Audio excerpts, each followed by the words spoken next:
On this episode of In the Fight, service members head home after their final deployment to Afghanistan.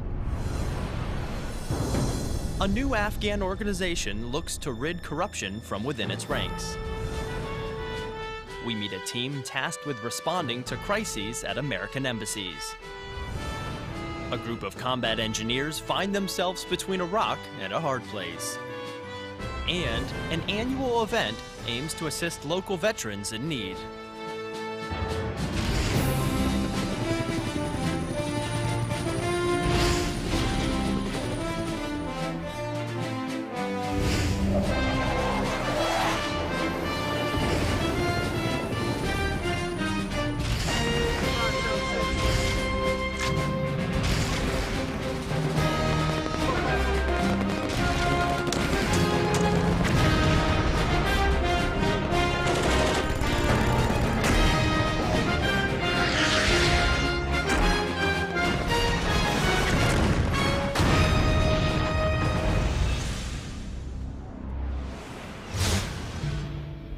It's what every service member deployed to Afghanistan looks forward to, going home. NATO Channel correspondent Mel Preen speaks with some of the troops getting ready to head back to the United States after a long deployment, and brings us this story. They're at the end of their deployment. Hundreds of the 10,000 US Marines being sent home this year as part of the drawdown of troops. I got my wife and my newborn baby girl who was born while I was here waiting for me, so I can't wait. It's bittersweet, you know, it feels good to go home, but my boys are still back outside the wire, so I still feel like I should be there. Bagram is the most populated airbase in Afghanistan and the busiest for flights. Soldiers passing through here are either ripping in or ripping out, as is known.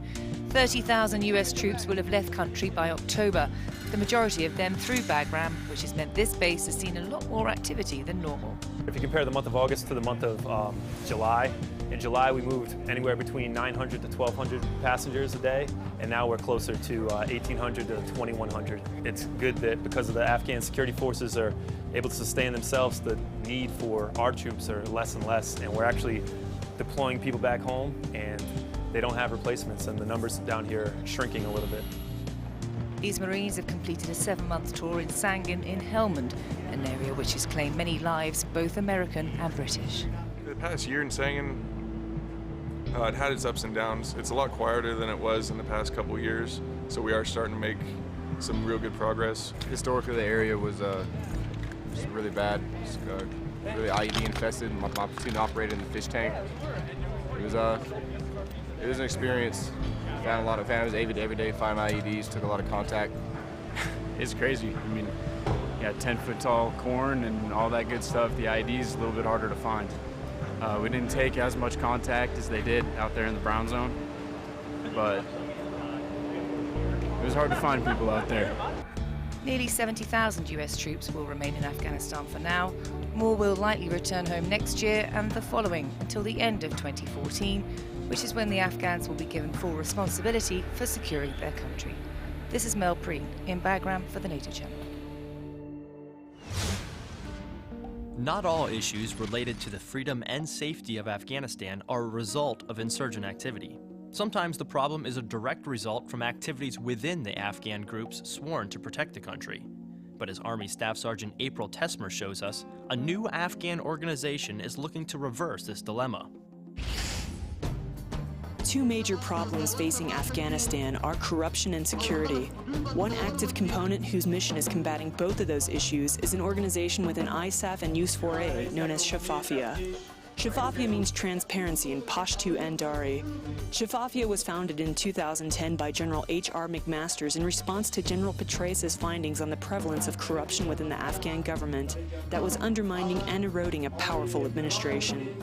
Recently, a ceremony held in Lashkar Gah in Helmand Province established the Zonal Shafafia Committee aimed at countering internal corruption among its ranks within the Afghan National Police. We need to assist the Afghans towards a transition in a unity of effort between us and the Afghans to provide what is necessary to really move this country forward, especially here in Helmand, where there's a lot of corruption, a lot of base for corruption due to the huge production of narcotics here.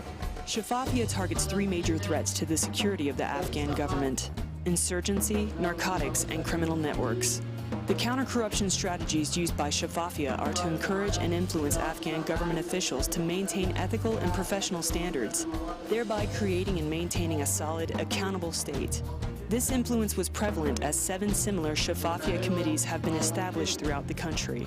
The commissions are challenged to help Afghanistan develop their law enforcement institutions. Afghan officials say that this will help ensure a stable and peaceful future for Afghanistan's children.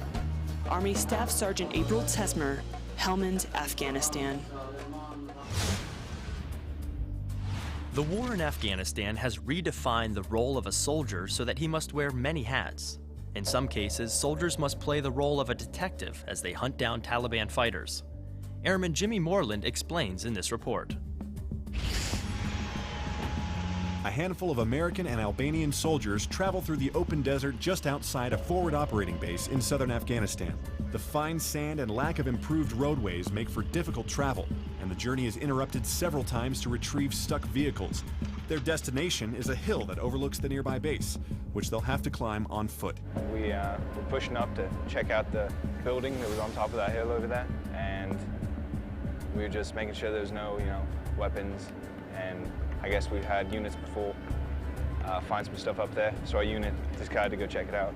Army leadership suspects that Taliban fighters have been using the hilltop as an observation point. As soon as I got up in that hill and I looked down towards the direction of the fob was, it was very obvious why the enemy would like to be up there. The building is well constructed, of brick and mortar rather than mud. Its apparent age leads members of the patrol to guess that it is of Russian construction.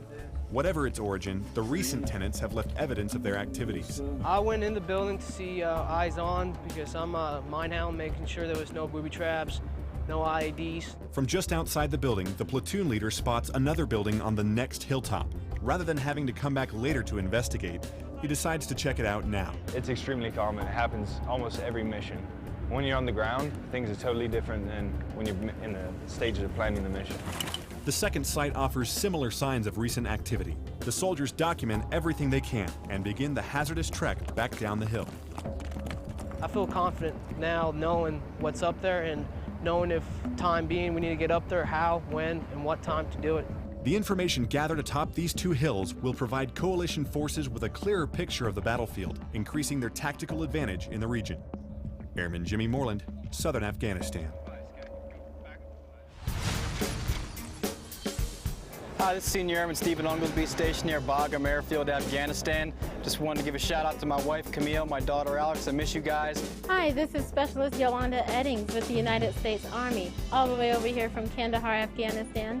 I hope you all are doing great. I'd just like to say hi to my family and friends from Washington and Colorado.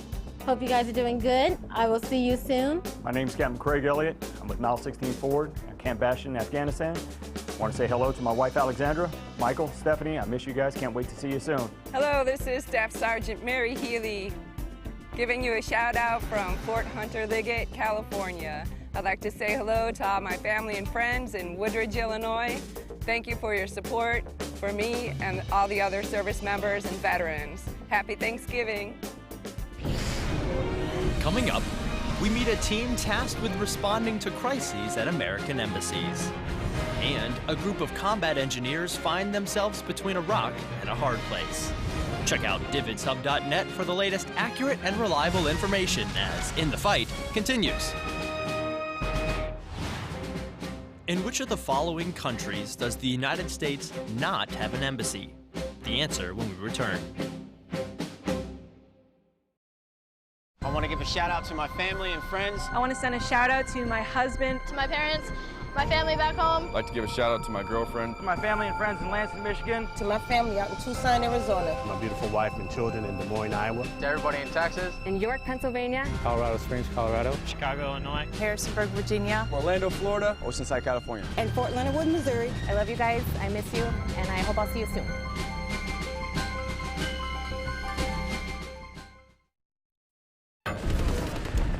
From combat-related stress to the day-to-day stressors of life. This package is going to be completed. This is the 4th time this week. Stress can affect every Marine and Marine family. The De-Stress Line provides anonymous counseling for Marines and Marine families when it's needed most. If you're feeling the effects of stress, call today and let us help you win your personal battles. With the new Military 24/7 app from Divots, you turn your favorite mobile device into a window to the front lines. Connect with your nation's finest men and women through our video and photography archives and stay up to date with news reported directly from service members. Quickly share information and breaking stories with friends via Facebook, Twitter, or email. News, photos, video. Your military 24/7.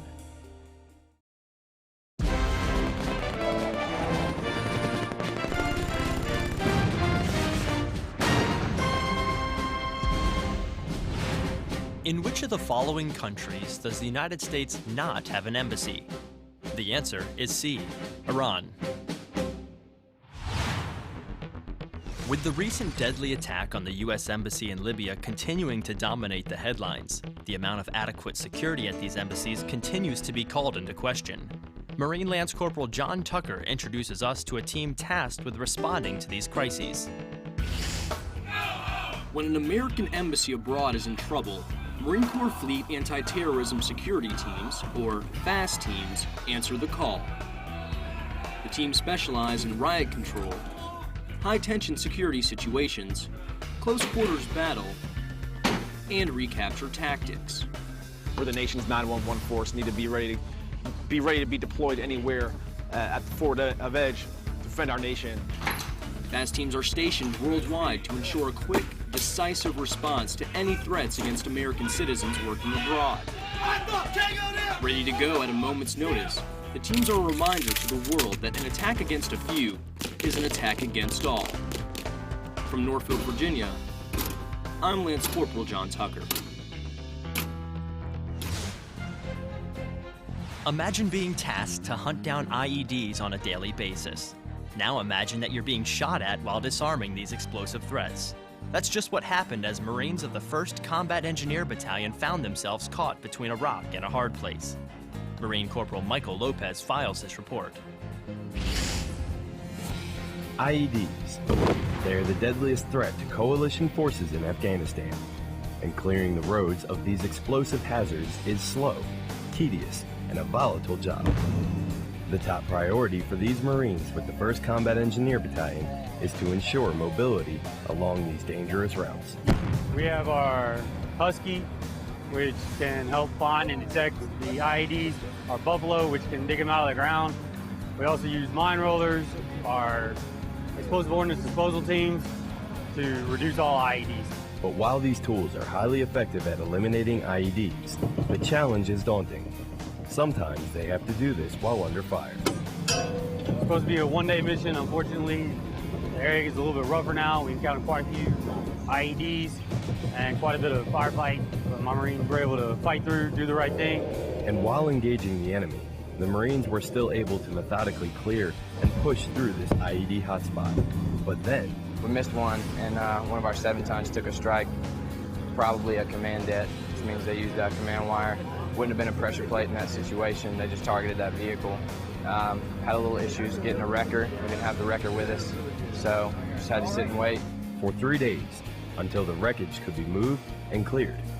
The mission took longer than expected to complete, but it was accomplished, enabling movement of supplies and troops through this area.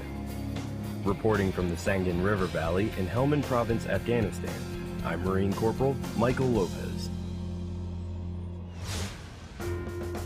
Technological advances can in many ways make combat safer for service members.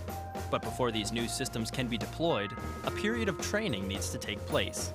Air Force Tech Sergeant Michael Jackson files this report.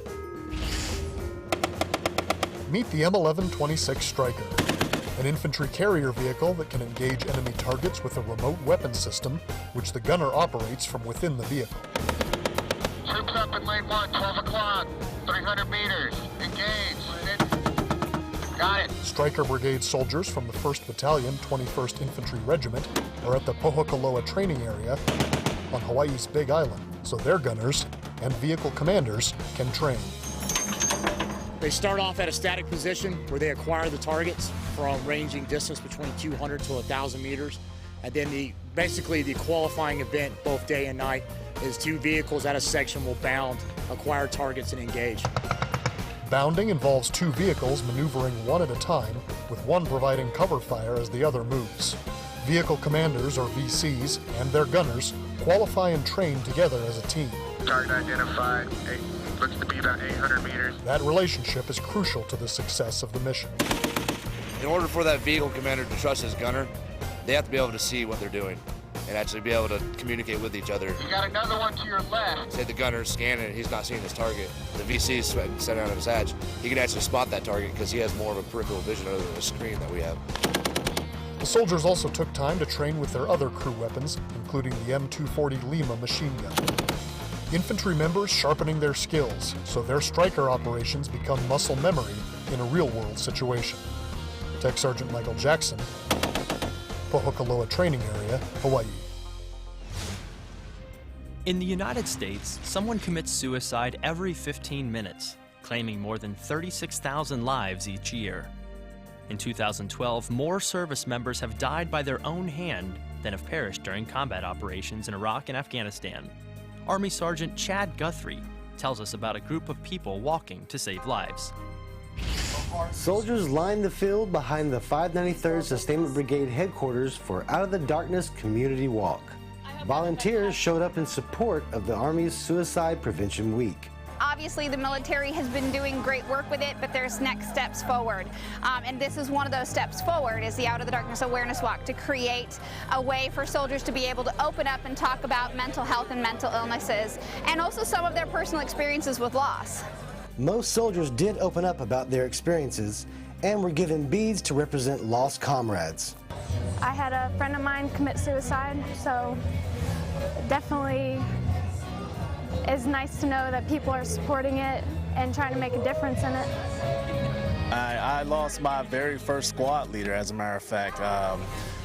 You know, I've known him for almost over 10 years, and, you know, I found out when I was in Virginia that he committed suicide, and it really hurt, you know. In a letter to the troops, the Chief of Staff of the Army, General Raymond Odierno, states how important this issue is. And every life lost to suicide is a tragedy to our families, to our units, and to our Army. For the 28th Public Affairs Detachment, I'm Army Sergeant Chad Guthrie. Hi, I'm Sergeant First Class Jake Newman with the 1st Infantry Division headquarters here at Bagram, Afghanistan. I'd like to send a shout out to my wife Anna, who is a grad student at the Security Studies program at K-State. And I'd like to say, go Cats. Hello, I'm Staff Sergeant Andrew Rentz from Katy, Texas, currently deployed to Bagram Airfield, Afghanistan. Just want to give a shout out to my family and friends back home. Miss you guys. See you soon. Hey everybody, Sergeant Morris. I'm here in Afghanistan, Helmand Province. I want to say a shout out to my family, everybody back home. All is well. I'll be back soon.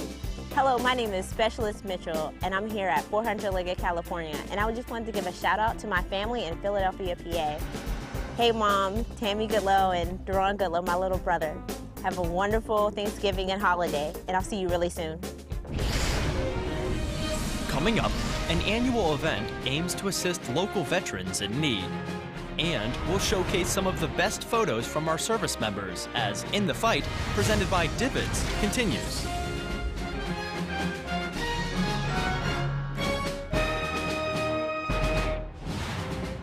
In what year did Hawaii join the United States? The answer when we return.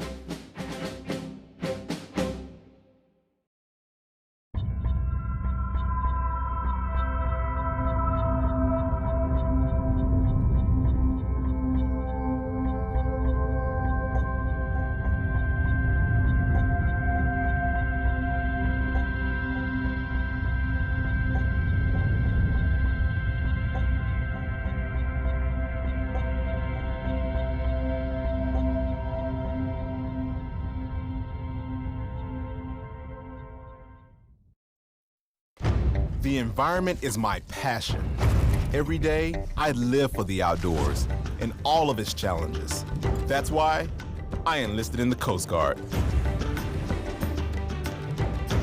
Now, I serve to protect the environment and defend my country.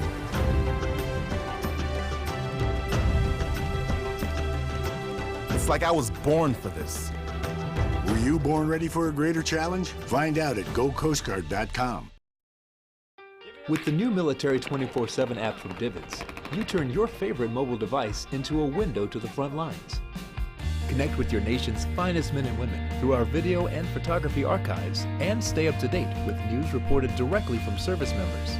Quickly share information and breaking stories with friends via Facebook, Twitter, or email. News, photos, video. Your military 24/7.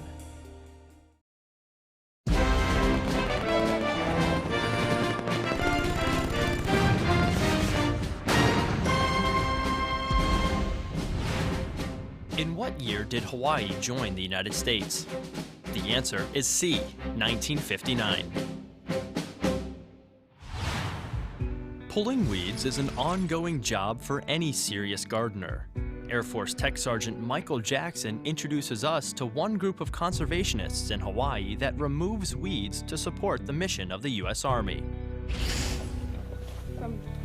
Members of the U.S. Army Oahu Natural Resources Team, along with local volunteers, climb Mount Ka'ala, the highest peak on Oahu Island, and a place where you can still find native rainforest. The team is removing species of non-native weeds that threaten this fragile ecosystem. You need 1 liter per square meter. One of these weeds is a moss called Sphagnum palustre. What we're using to control the sphagnum moss is a non-toxic herbicide. It's a mixture of clove oil and citric acid, and we use a 10% dilution in water and basically apply a blue dye. So what you see up here at Ka'ala actually looks like blue after it's been treated. The blue dye helps the team mark its progress. They also removed a wetland weed that has moved into this area. It's called Juncus effusus. It's just another really weedy plant that we don't want establishing itself here in the native forest of Ka'ala. Basically, to control Juncus, we're going to dig that out with trowels and shovels. This rainforest is partly on U.S. Army land, since nearby Schofield Barracks extends onto Ka'ala. That makes protection of the native plants and animals, some of which are endangered, part of the Army mission here. Any federal agency has the responsibility of protecting endangered species on their land, and this being Hawaii, we have a significant number of endangered plants and animals, and the Army takes that responsibility very seriously.